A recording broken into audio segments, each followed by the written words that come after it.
হলো যে এর মধ্যে ঢুকে গেছে মতিউর রহমান নিজামী, দেলোয়ার হোসেন সাইদি, আলী হাসান মোহাম্মদ মুজাহিদ। আমি এদেরকে কিন্তু বলছি না যে কোনো সমস্যা আছে, এদের নামে নানা ধরনের কথা আছে। যেমন মতিউর রহমান নিজামী, উনি রাজাকার বাহিনীতে ছিলেন পাকিস্তান আমলে, এটা তো ছিল, উনি হয়তো আমাদের দেশের স্বাধীনতার পক্ষে কাজ করেননি, এই বিষয়গুলো কিন্তু আছে। কিন্তু ওনাদেরকে কিন্তু মৃত্যু হয়েছে এই আইসিডি ট্রাইব্যুনালে, মানে আপনার ইন্টারন্যাশনাল ক্রাইম ট্রাইব্যুনালে, এই ট্রাইব্যুনালে বিচারের মাধ্যমে ওনাদের কিন্তু মৃত্যুদণ্ড হয়েছে। তাহলে সেই বিচারের মাধ্যমে মৃত্যুদণ্ড হওয়ার ব্যক্তির ব্যাপারে যদি আপনি শোক প্রস্তাব গ্রহণ করেন, তখন কিন্তু অবধারিতভাবে একটা প্রসঙ্গ চলে আসে, সেটা হলো এই শোক প্রস্তাব গ্রহণের মাধ্যমে আপনি বলছেন যে বিচারটা ঠিক হয়নি। যদি বিচারটা ঠিক না হয়ে থাকে, তাহলে ওই বিচারটা যারা করেছেন তাদের তো বিচার করা উচিত। সেই কাজটা আপনারা শুরু করতেছেন কেন? এবং যদি সেই বিচারকে বিচার আপনারা করতে চান, তাহলে কিন্তু আগামীতে কোনো বিচারকে আর বিচার করতে চাইবে না, বলবে আজকে বিচার করব, ক্ষমতা চেঞ্জ হবে, নতুন একদল আসবে, এসে বলবে বিচার ঠিক হয় নাই, অতএব বিচারককে ধরে নিয়ে আসুন। আসসালামু আলাইকুম প্রিয় দর্শক, ওনারা রাষ্ট্রপতি ভাষণ শুনবেন না, এগুলো করবেন না। পরে এটা নিয়ে তারা এতটা ব্যস্ত ছিলেন যে রাষ্ট্রপতি যখন ভাষণের আগে যখন নাকি জাতীয় সঙ্গীত বাজানো হয়, আমি যা বিশ্বের সঙ্গে লক্ষ্য করলাম যে জামাতের লোকরা কিন্তু প্রথম দিকে বেশ প্রায় 1 মিনিটের মতো প্রায় হবে ওনারা বসেই ছিলেন। মানে জাতীয় সঙ্গীত হলে সবাই দাঁড়িয়ে গেছে, কিন্তু ওনাদের সামনে সরকারি দলের যারা ছিলেন তারা দাঁড়িয়ে আছেন, দর্শক গ্যালারিতে যারা ছিলেন তারাও দাঁড়িয়ে আছেন, কিন্তু ওনারা বসে বসে স্লোগান দিচ্ছেন। এক পর্যায়ে বিষয়টা খেয়াল করেছেন হাসনাত আবদুল্লাহ, উনি তখন সবাইকে দেখলাম হাত তুলে বলেন যে আপনারা দাঁড়ান, এবং তারা দাঁড়ালেন। এটা আসলে তারা স্লোগান নিয়ে প্রতিবাদ নিয়ে এতটাই ব্যস্ত ছিলেন যে দাঁড়ানোর প্রয়োজন মনে করেননি। নাকি এই জাতীয় সঙ্গীত শোনার সঙ্গে সঙ্গে তো মানুষের মধ্যে ওই চিন্তাটা, ওই চেতনাটা কাজ করা উচিত যে আমাদের সম্মান দেখানোর জন্য দাঁড়ানো উচিত। যাই হোক, সেটা ওনারা করেন, ওনারা ওয়ার্কআউট করেছেন। তারপরে আচ্ছা, এই ওয়ার্কআউটের কারণ হিসাবে কিন্তু জামাতের যিনি আমির ডক্টর শফিকুর রহমান, পরে উনি বেরিয়ে উনি 3টা কারণের কথা উল্লেখ করেছেন যে 3 কারণে তারা ওয়ার্কআউট করেছেন। তার প্রথম কারণ হলো যে গত 2024 সালে আন্দোলনের সময় এই যে সরকার এত লোক মেরেছে, এই যে এক নৃশংস ঘটনা ঘটেছে দেশে, তার উনি কোনো প্রতিবাদ করেননি, শাসক গোষ্ঠীর কাছে প্রেসিডেন্ট হয়ে কোনো প্রতিবাদ করেননি, এই একটা কারণ। দ্বিতীয় কারণ হলো যে উনি বলেছিলেন যে শেখ হাসিনা ওনার কাছে পদত্যাগপত্র দিয়ে গেছেন, পরে আবার আরেকটা পত্রিকার কাছে বলেছেন যে উনি পদত্যাগপত্র দেননি, আমার কাছে দিলে পেতাম, একটা কারণ। এটা এই জন্য উনি মিথ্যাবাদী। আর 3 নম্বর কারণ হলো যে তিনি নিজে অর্ডিন্যান্স সই করেছেন যে 12 তারিখে যে নির্বাচনটা হবে ফেব্রুয়ারি, এই নির্বাচনে যারা নির্বাচিত হবেন তারা 2টো কাজ করবেন। একটা হলো যে তারা সংবিধান সংস্কার পরিষদের সদস্য হবেন, একটা জাতীয় সংসদের সদস্য হবেন।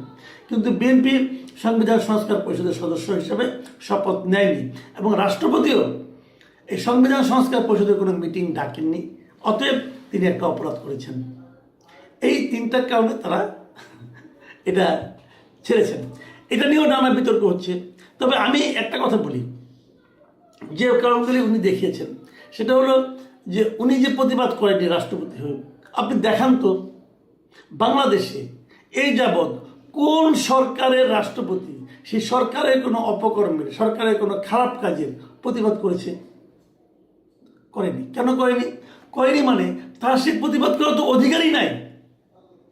যদি প্রতিবাদ করেও থাকে সেটা আপনারা কেউ জানতে পারবো না। তো রাষ্ট্রপতির যে এখতিয়ার, সংবিধান রাষ্ট্রপতিকে যে ক্ষমতা দিয়েছে, সেই ক্ষমতার কোথাও বলা হয়নি যে রাষ্ট্রপতি প্রকাশ্যে প্রতিবাদ করতে পারবে।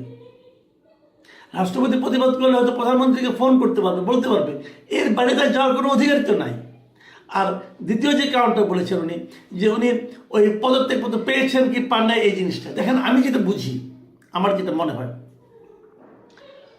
যখন নাকি শেখ হাসিনা চলে গেলেন দেশ থেকে, পালিয়ে যান অথবা তাকে দূর করে দেওয়া হোক, যেভাবে হোক গেছেন, যাওয়ার সময় উনি পদত্যাগপত্র দিয়ে গেছেন, ওই সময় কীভাবে দেবেন আমি তো বুঝি না কিছু ব্যাপারটা।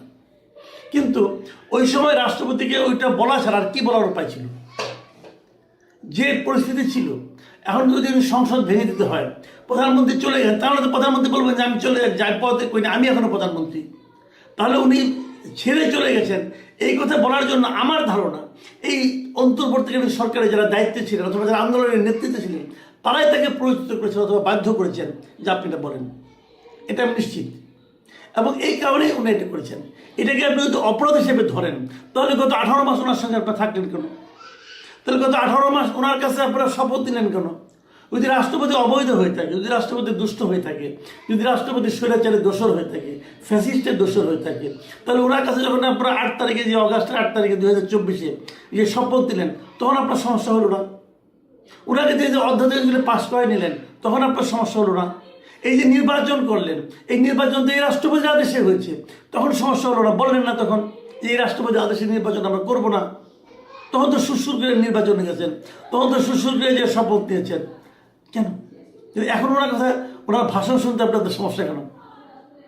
তো এইগুলি হলো, জানেন, এগুলো হলো দ্বিচারিতা। এগুলি কেন করে আমি জানি না। আর এই রাষ্ট্রপতিকে দিয়ে কিন্তু এই সরকার, যে সরকার অনেক আপনার সংশোধন করিয়েছে, অনেক অর্ডিন্যান্স জারি করিয়েছে, এগুলো তো এই সরকার আগে সরকারই করেছে। এবং সেগুলো অর্ডিন্যান্সগুলো কিন্তু আবার পাস করতে হবে। দেখবেন এই পাস করার সময় কিন্তু আবার এই বিরোধী দল কিন্তু খুব সমর্থন করবে, হ্যাঁ এটা পাস করানো দরকার। তো এইভাবে এটা হয় না।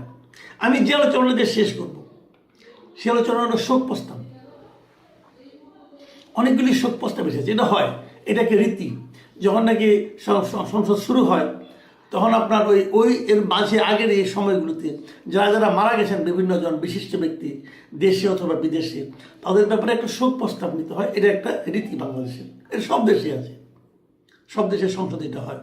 এবং যেমন আমাদের খালেদা জিয়া মারা গেল, ওনার মৃত্যুর কারণে কিন্তু ভারতের সংসদে কিন্তু শোক প্রস্তাব নেওয়া হয়েছিল। তো এটা একটা এই রীতিটার অনুসরণ করে শোক প্রস্তাব নেওয়া হয়েছে। অনেকের দেশে বিদেশে অনেকের নামে শোক প্রস্তাব নেওয়া হয়েছে। Very interesting. আমি কয়েকজনের নাম বলি। শোক প্রস্তাবের মধ্যে আমি দেখলাম যেমন আমাদের বেগম খালেদা জিয়ার নাম নেওয়া হয়েছে, ভারতের সাবেক প্রধানমন্ত্রী মনমোহন সিংয়ের নাম নেওয়া হয়েছে, পোপ ফ্রান্সিস, অথবা ইরানের ধর্মীয় নেতা আয়াতুল্লাহ আলী খামেনি, এদের সবার, সাবেক রাষ্ট্রপতি বদরুদ্দোজা চৌধুরী, এরকম সবারই কিন্তু শোক প্রস্তাবে তাদের ব্যাপারে শোক করা নেওয়া হয়েছে প্রস্তাবে। কিন্তু ইন্টারেস্টিং হলো যে এর মধ্যে ঢুকে গেছে মতিউর রহমান নিজামী, দেলোয়ার হোসেন সাইদি, আলী হাসান মোহাম্মদ মুজাহিদ। আমি এদেরকে কিন্তু বলছি না যে কোনো সমস্যা আছে, এদের নামে নানা ধরনের কথা আছে। যেমন মতিউর রহমান নিজামী, উনি রাজাকার বাহিনীতে ছিলেন পাকিস্তান আমলে, এটা তো ছিল, উনি হয়তো আমাদের দেশের স্বাধীনতার পক্ষে কাজ করেননি, এই বিষয়গুলো কিন্তু আছে। কিন্তু ওনাদেরকে কিন্তু মৃত্যু হয়েছে এই আইসিডি ট্রাইব্যুনালে, মানে আপনার ইন্টারন্যাশনাল ক্রাইম ট্রাইব্যুনালে, এই ট্রাইব্যুনালে বিচারের মাধ্যমে ওনাদের কিন্তু মৃত্যুদণ্ড হয়েছে। তাহলে সেই বিচারের মাধ্যমে মৃত্যুদণ্ড হওয়ার ব্যক্তির ব্যাপারে যদি আপনি শোক প্রস্তাব গ্রহণ করেন, তখন কিন্তু অবধারিতভাবে একটা প্রসঙ্গ চলে আসে। সেটা হলো এই শোক প্রস্তাব গ্রহণের মাধ্যমে আপনি বলছেন যে বিচারটা ঠিক হয়নি। যদি বিচারটা ঠিক না হয়ে থাকে, তাহলে ওই বিচারটা যারা করেছেন তাদের তো বিচার করা উচিত। তো সেই কাজটা আপনারা শুরু করতেছেন না কেন? এবং যদি সেই বিচারকে বিচার আপনারা করতে চান, তাহলে কিন্তু আগামীতে কোনো বিচারকে আর বিচার করতে চাইবে না। বলবে আজকে বিচার করব, ক্ষমতা চেঞ্জ হবে, নতুন একদল আসবে, এসে বলবে বিচার ঠিক হয় নাই, অতএব বিচারককে ধরে নিয়ে আসুন। তো এই যে অবস্থাটা, এটা কেন তৈরি হয়েছে? আমি মানি যে আওয়ামী লীগের আমলে তারা বিচার ব্যবস্থাকে একদম ধ্বংস করে দিয়েছিল। তাদের কথা অনুযায়ী বিচার না হলে তারা অন্যরকম ব্যবস্থা নিত, এবং চিফ জাস্টিসের মতো তারা দেশ থেকে বিদায় করে দিয়েছিল, তাদের কথা অনুযায়ী হয়নি বলে। এটা তো আমরা দেখেছি।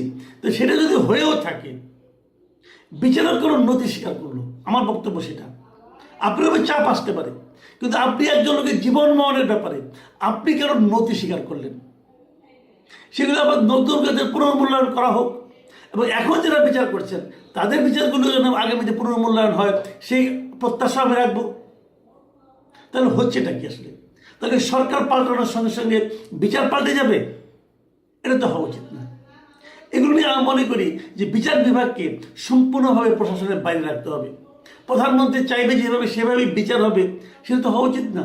যেটা আমরা অন্তর্বর্তীকালীন সরকারে আমরা দেখেছি যে ডক্টর ইউনূসের চাহিদা অনুযায়ী বিচার হয়েছে, উনি যেটা চেয়েছেন সেটাই হয়েছে বিচারে, ওনার সব মামলা উঠে গেছে। তো এটা তো হওয়া উচিত না। শোক প্রস্তাব নিয়ে যে কথাটা বলে আলোচনা শেষ করতে চাই, এই যে এত এত লোকের আপনারা শোক প্রস্তাব নিয়েছেন, এই সময় দুইজন লোকের নাম আমি বলতেই চাই।